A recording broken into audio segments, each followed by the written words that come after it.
Hello, everyone, and welcome to another pre-match show here at Red Sports. I'm Naman Suri, and joining me today is Bharat Ramraj, Abhishek Mishra, and Atreyo.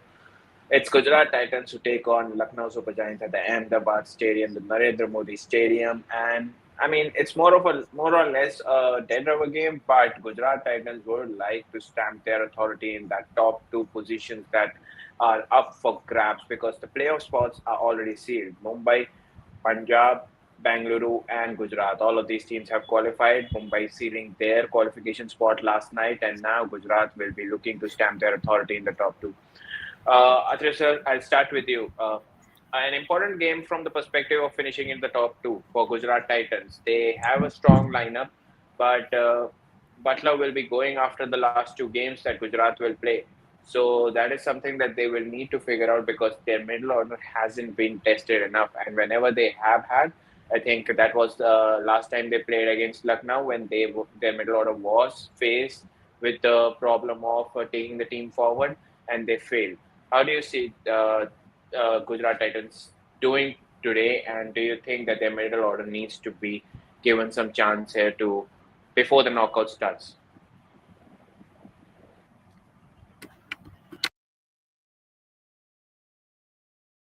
So you muted yourself. Sorry. Coming to the first part of your question, Naman, yes, it is going to be about the top two spots now on. And Gujarat possibly is in a better position at the moment because they have this 1 point advantage, 12 matches and 18 points.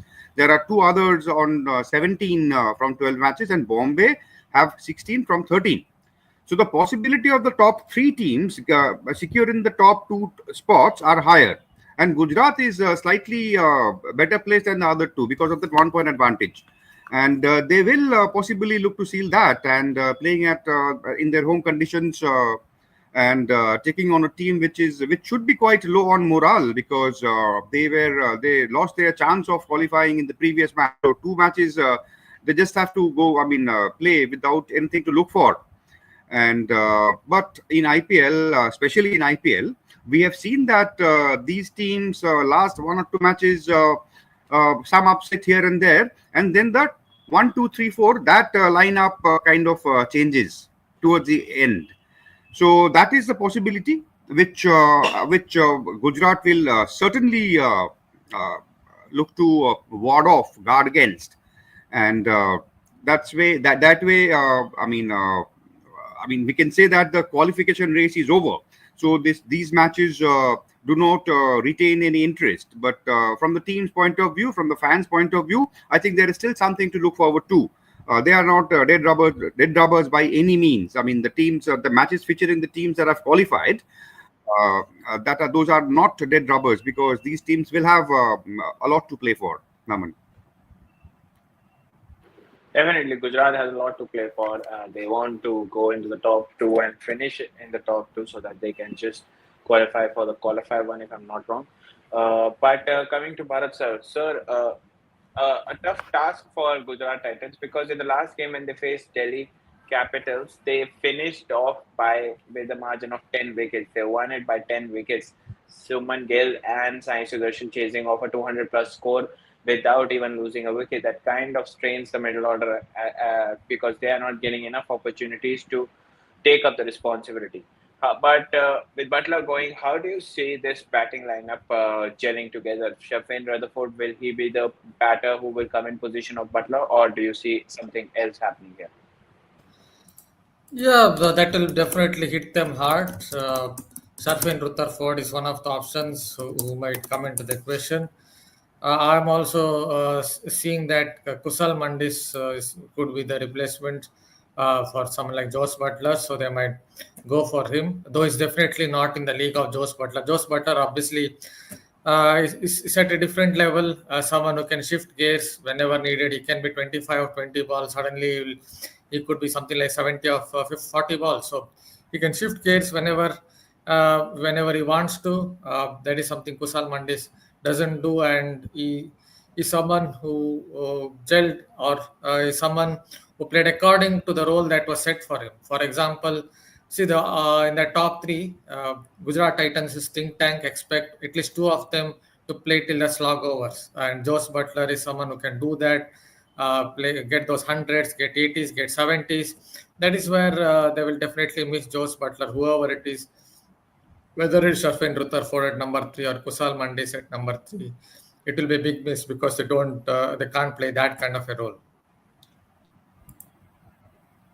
Definitely, Josh Butler will be a big miss. Coming to Abhishek, uh, like I said, the last game they won it comprehensively against Delhi Capitals. This time around, do you think that they might just want to rest a couple of players here and there, even rest someone like Josh Butler to give a nod to some other players so that they can try out things and prepare well for the knockouts? Uh, I don't think that Gujarat is going to change anything. But yeah, I mean, Lucknow perspective you can talk about. Gujarat will try to win this and seal their spot in the top two, and that would be their, their agenda of the today's match. That I mean, it is the easiest match for them. Next they have to play Chennai, if I'm not wrong, but it's still playing against Lucknow in the Ahmedabad, where the score. I mean, if you look at the average score, it's something about 200 and 200 plus this year, and they have all the gravies. When there is talk about the Butler and others as well, so they will look only to win today. I mean, if they are losing today's match, then RCB or Punjab has a good chance to qualify in the top two, and they don't want to miss that chance. So I don't think that they are going to change anything. Sorry about that. Okay.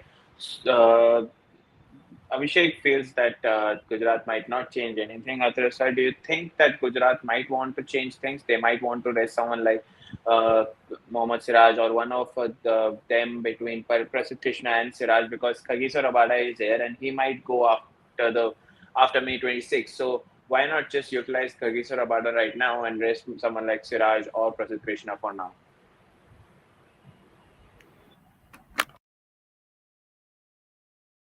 So you muted yourself.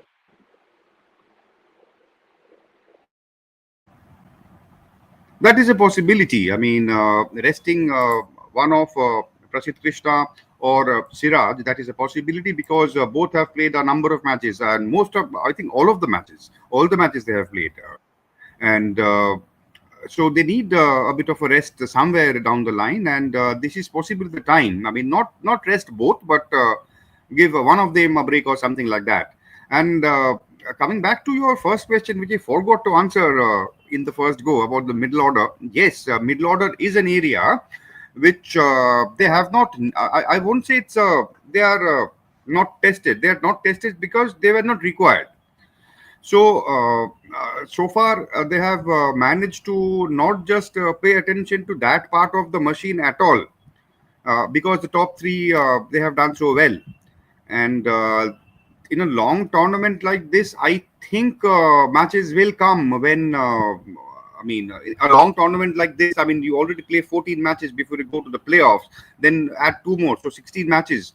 So 16 matches. There will be occasions when that situation will come, when the middle order will have to shoulder the load. And so far, you are right that they have not been able to. I mean, that is a part of their team which has not been pressed into service. I mean, most of the times, and so that is something remains a bit of a gray area as far as this team is concerned going ahead, because there are capable names over there. So once they get there, they will see that. Because I was just going through the numbers today. Shah Rukh Khan, he has played, I think, 8 matches and faced some 40 odd balls. His strike rate is 180. And somebody like Arshad Khan, the bowler, he will possibly, I mean, as Rabada goes after the league stage. Somebody like him, he has already been utilized and has done rather well, quite decently has done. So people like them and somebody in the middle order, some of the names in the middle order, they will possibly get a bit of a look in these two matches. Since we're talking about the middle order, I mean, for Gujarat Titans, but I'll just put out a stat that they right now have the middle order with the lowest average in the league. That's around 21, and but have the one of the highest strike rates, that is 165. So that kind of tells you how they have been going in the middle order. It's just about finishing the game because the top three have been doing their task well because they average around 61. So that kind of tells you that what kind of strategy they have been deploying. Well, sir, I I mean, we are going to continue focusing on Gujarat Titans because LSG at this point are out. They are just going to try out things and just want to save their, I mean, sign off on a good note. That's what they might want to do. But irrespective, focusing on Gujarat Titans, their openers, Sai Sudarshan, Shubman Gill have been in ballistic form, especially someone like Sai Sudarshan. Without being so lofty, he has done enough to have a strike rate of more than 150, 160. How do you see him playing? Because he is also in consideration to come into the India side for the England tour. Yeah, I talked about him in a Rev Sports video only today. If someone wants to can go and watch it about his batting. See, we someone who has that very high bat lift. He keeps his bat very much down, unlike some of those modern day players who keep their bat up. So you don't expect that kind of leverage with that kind of technique because he keeps his bat very much down like old school batters. But what it does really well is that his bat lift is very much high. It goes right behind his shoulder, if you notice, and then he doesn't lose a shape on his shots. Many batters, you might counter me by saying there are many batters who have a high bat lift, but they don't necessarily generate much power. But if you notice, a lot of them might lose a shape on their shots when it comes to the downswing.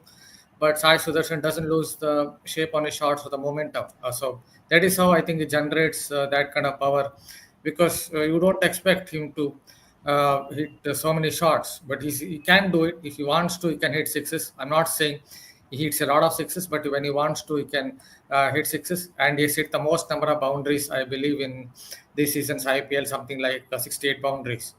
So he has great temperament as well because he waits for the loose delivery. If you notice how he played against Delhi Capitals, only when Natrajan bowled down the leg side or gave him weight, he took advantage of it and hit every single loose delivery that Natrajan bowled for a boundary. That tells something about his temperament because he's willing to bide his time. And that is something that is shown in Ranji Trophy as well. You asked about England tour.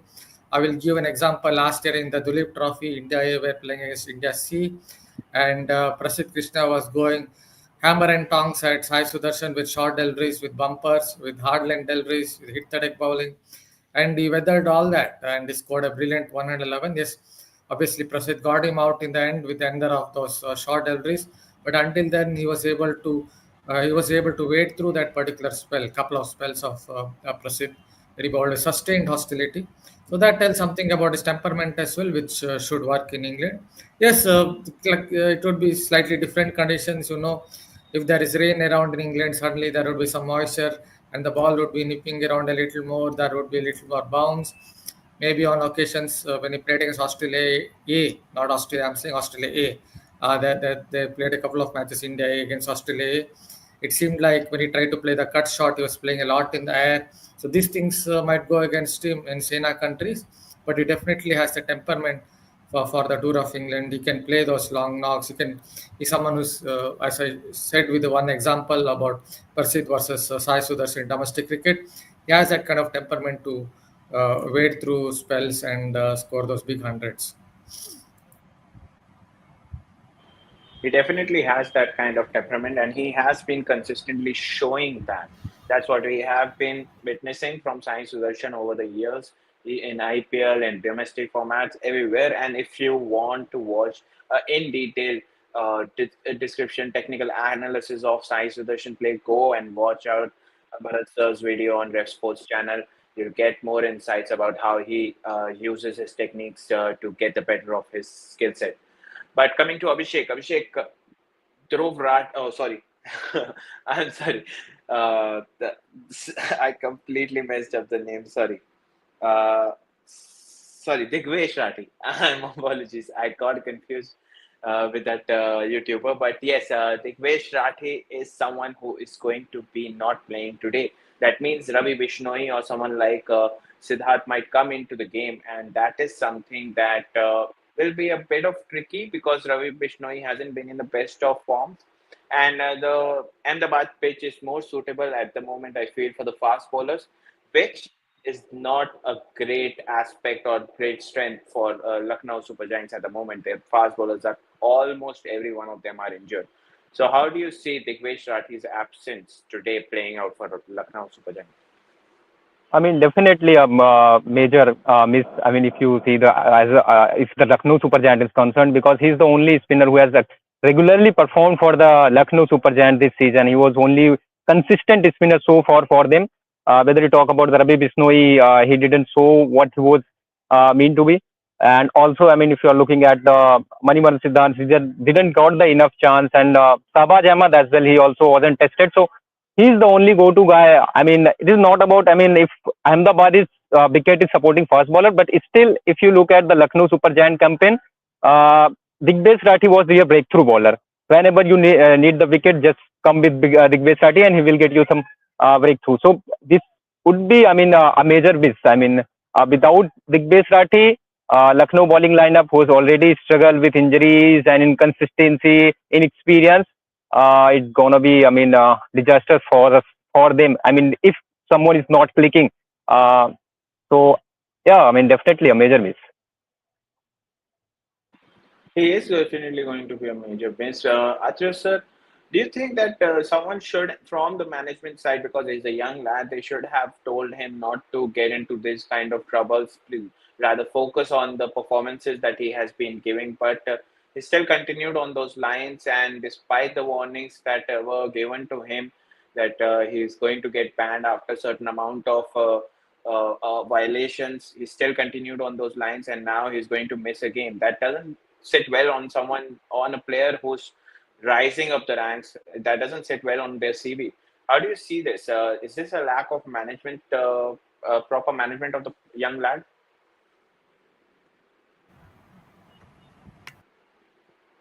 You again muted yourself, sir.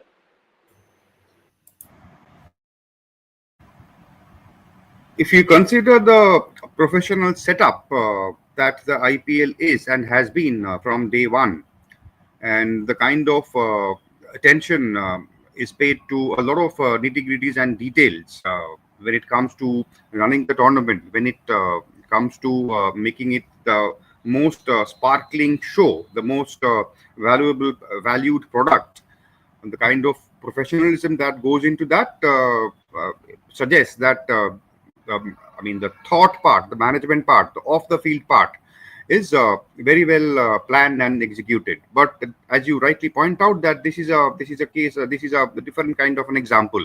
Here is a young player who, or inexperienced player who actually, I don't find anything wrong with the thing that he does. I mean, and what's wrong with that? I mean, come on, tell me. I mean, he's not gesturing obscene or not saying anything bad.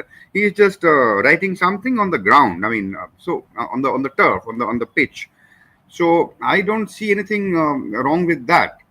But at the same time, it has to be noted that the BCCI press release, the media release, which said that this Digvesh Rathi has been suspended for one match. It said that repeated offense. It used the word repeated, that he violated the code of conduct a number of times. So when that happens, somebody from the management side, somebody from the coaching side, some senior player from the team, they should have a word with him and say that, boss, why are you spoiling your own career? I mean, you have give a good account of yourself in this IPL, and chances are high that next year your your price will go up. I mean, good things will happen to you.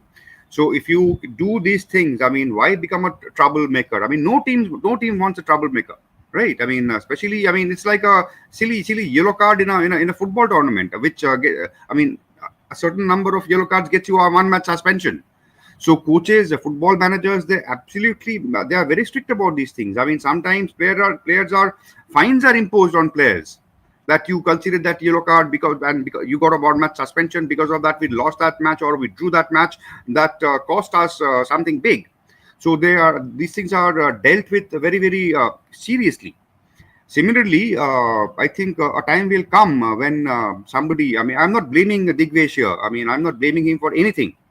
But when the time situation comes that a player becomes a repeat offender, I mean, just think about this thing. Had this been a crunch match, Had Lucknow's chances were still alive, had they won their previous match, and Digvish not missing this match because of that kind of a reason, nobody will tolerate that, and that's not his fault. I think impulse. He's this kind of an atmosphere for the first time in his life.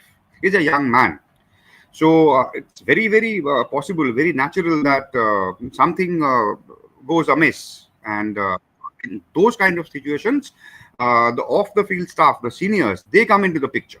It's their responsibility, their duty to guide this boy, to nurture this boy, so that this doesn't happen again.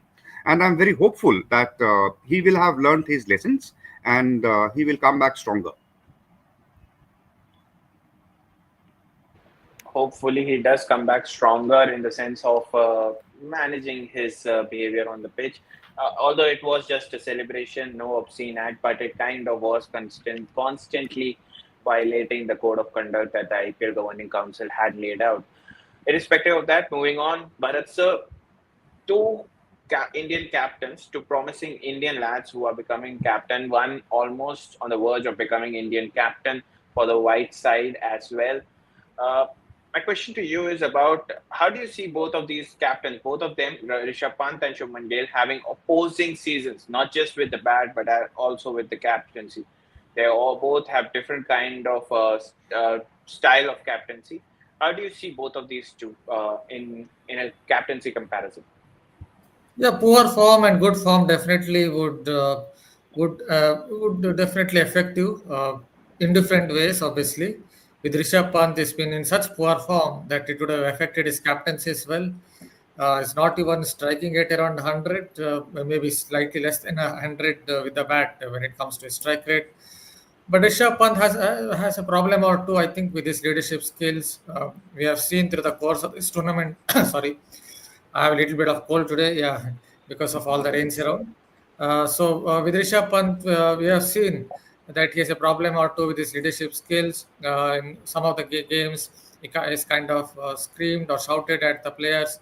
Especially, I remember Delhi Capitals versus Lucknow Super Giants. That was one of the earlier games of the IPL 2025.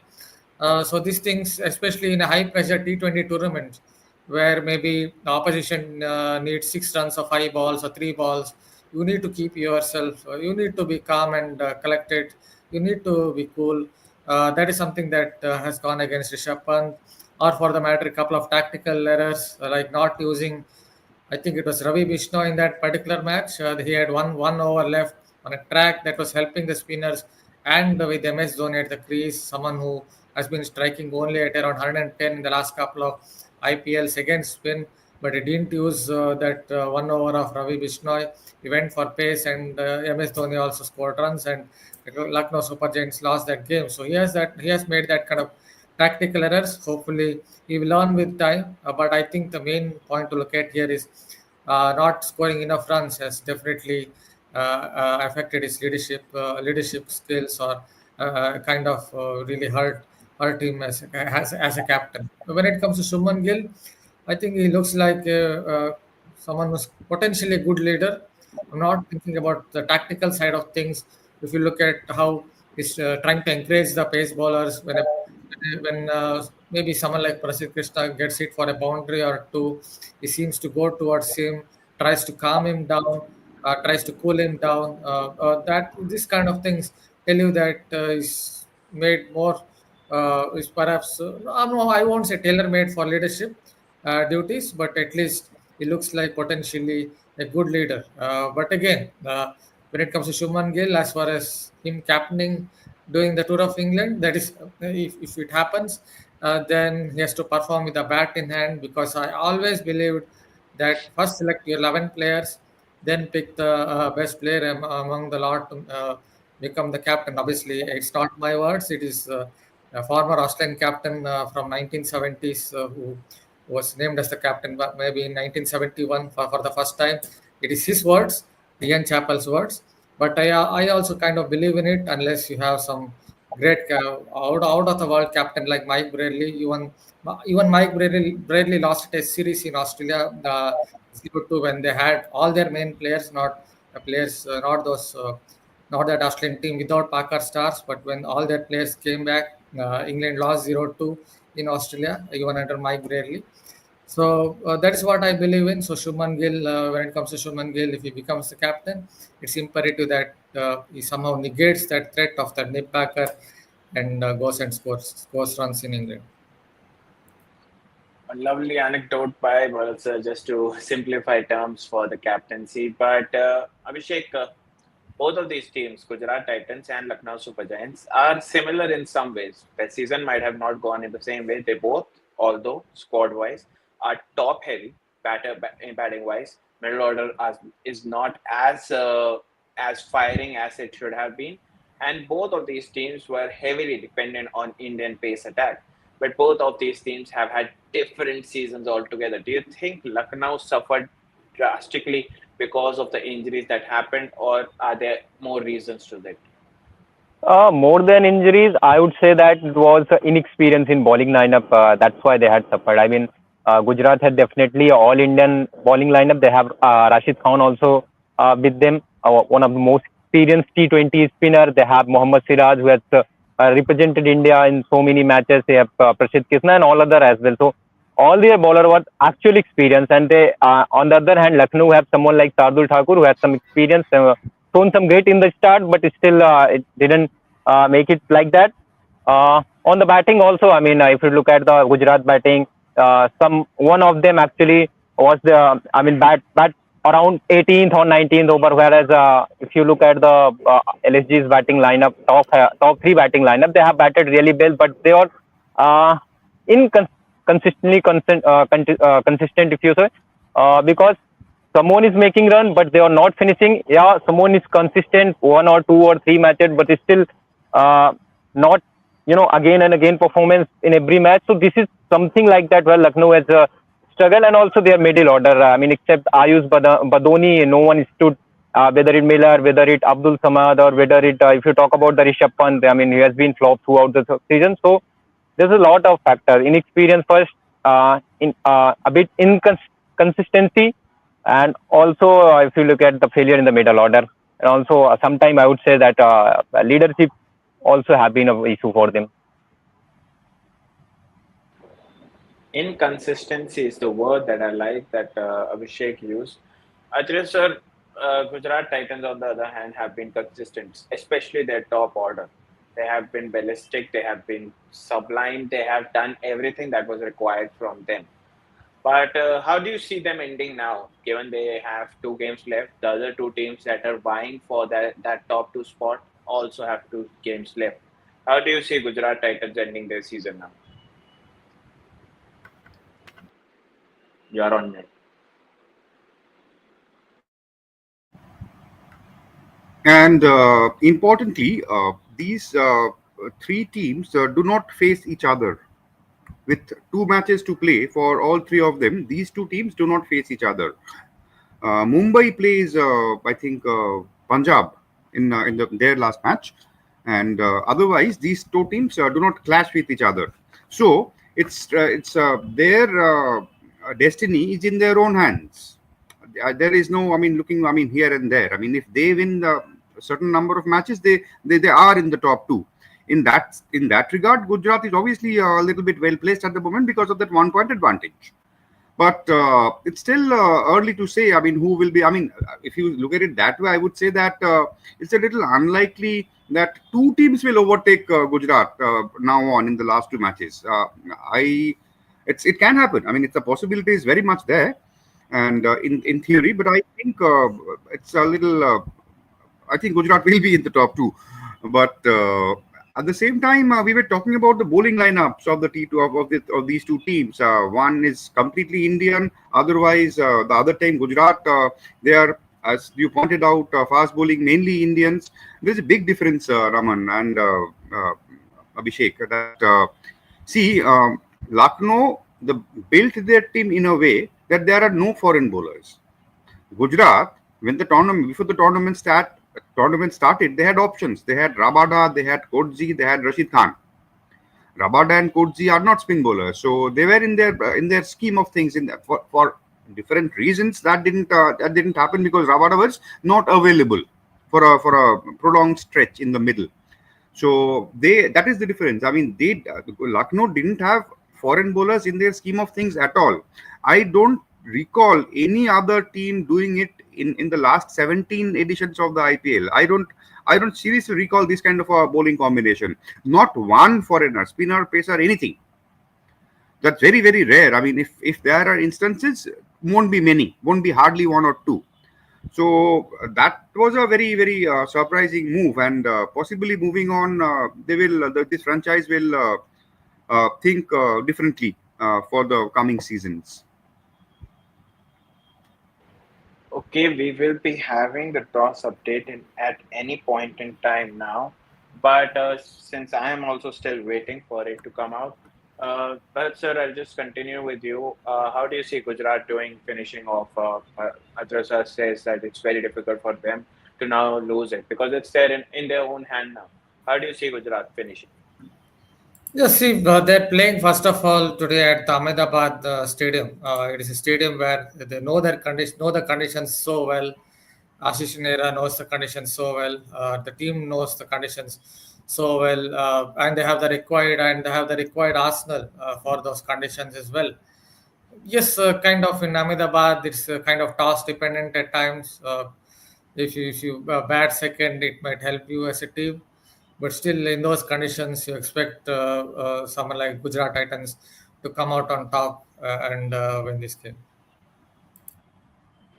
So there we have it. Toss update. Gujarat Titans have won the toss and opted to field first. Abhishek, your thoughts on the toss, the pitch, and your predictions.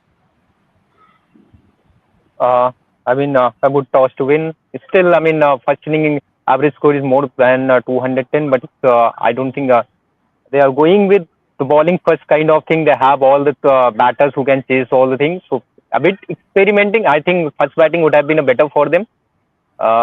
But still, it's good toss to win for the Gujarat Titan, and they are going to win. What do you think, There is no Russell? if and but. There is no if and but. Since Puran is not Abhishek's firing, they are the Lucknow is just clueless. so Abhishek believes that it's going to be an all right Gujarat's dominance like they did against Delhi Capitals. Atrasa, your predictions.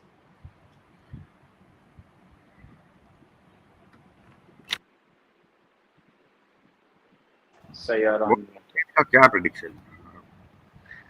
Anyway, ठीक है, अगर बोलना है तो बोलना है कि हाँ गुजरात जीतेगा.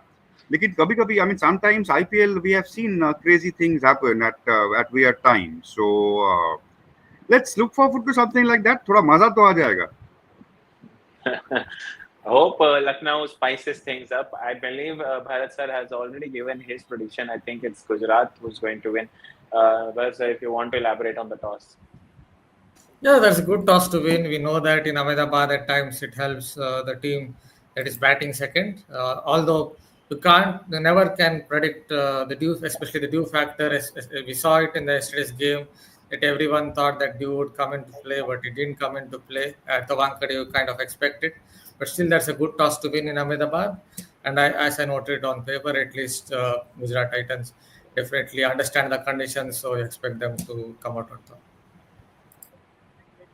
So there you have it, folks. Gujarat Titans are likely to win, according to our host. I mean, I hope LSG spices things up for the fans. But Gujarat Titans have won the toss and they have opted to bowl first. We will be back again at the post match. So stay tuned. Do not forget to like, share, and subscribe to Sports. And I will see you next time.